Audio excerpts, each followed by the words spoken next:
BNP মহাসচিব মির্জা ফখরুল ইসলাম আলমগীর আজ কুমিল্লার বিভিন্ন এলাকায় বন্যার্তদের মাঝে ত্রাণ বিতরণ কর্মসূচিতে অংশ নেবেন। এই মুহূর্তে কুমিল্লা লালমাই উপজেলার ছোট শরীফপুর উচ্চ বিদ্যালয় মাঠে আছেন সহকর্মী মনিরুল ইসলাম মিন্টু। বিস্তারিত জানতে যুক্ত হচ্ছি তার সঙ্গে। মিন্টু, কর্মসূচি সম্পর্কে একটু বিস্তারিত জানাবেন। বিএনপি মহাসচিবকে এসে যুক্ত হয়েছেন কিনা কর্মসূচিতে? দেশের পূর্বাঞ্চলে এবারে যে ভয়াবহ বন্যা, সেই বন্যায় 11টি জেলারও বেশি আক্রান্ত এবং বিভিন্ন এলাকা থেকে পানি নামতে শুরু করেছে, কিন্তু বন্যার ভয়াবহতা সেটি কিন্তু এখনও রয়ে গেছে।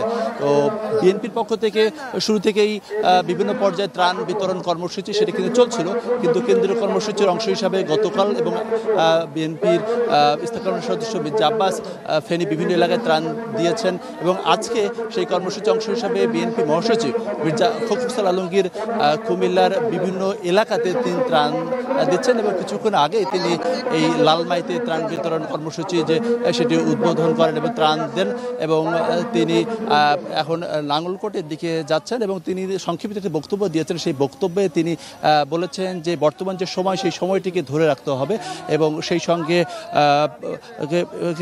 ছাত্র জনতার যে বিজয়, সেই বিজয়টিকে নস্যাৎ করার জন্য একটি মহল পরিকল্পিতভাবে কাজ করছে এমন অভিযোগ করেছেন এবং বিভিন্নভাবে বিএনপিকে বদনাম ছড়ানোর একটি চেষ্টা করছে। সেক্ষেত্রে নেতাকর্মীদেরকে এ বিষয়ে সতর্ক থাকার আহ্বান জানিয়েছেন। পাশাপাশি তিনি বলেছেন চাঁদাবাজি, সন্ত্রাসী কোনো কর্মকাণ্ড কেউ যে করে থাকে তাদেরকে ধরে পুলিশে দেওয়ার কথা বলেছেন এবং আগামী নির্বাচন প্রসঙ্গে তিনি বলেছেন যে বর্তমান সরকারকে আগামী একটি সুষ্ঠু নির্বাচনের যে যৌক্তিক সময়, সেই সময় দিতে হবে এবং তিনি এমনই কথা বলেছেন এবং তিনি এখন নাঙ্গলকোটের দিকে যাচ্ছেন এবং আজকে তার আরও কয়েকটি কর্মসূচি রয়েছে এবং সেটি যদি বলি দুপুর বেলা 3:30টার দিকে লাঙ্গলকোট উপজেলার আর উচ্চ বিদ্যালয়ে তার আরেকটি ত্রাণ বিতরণ কর্মসূচি রয়েছে।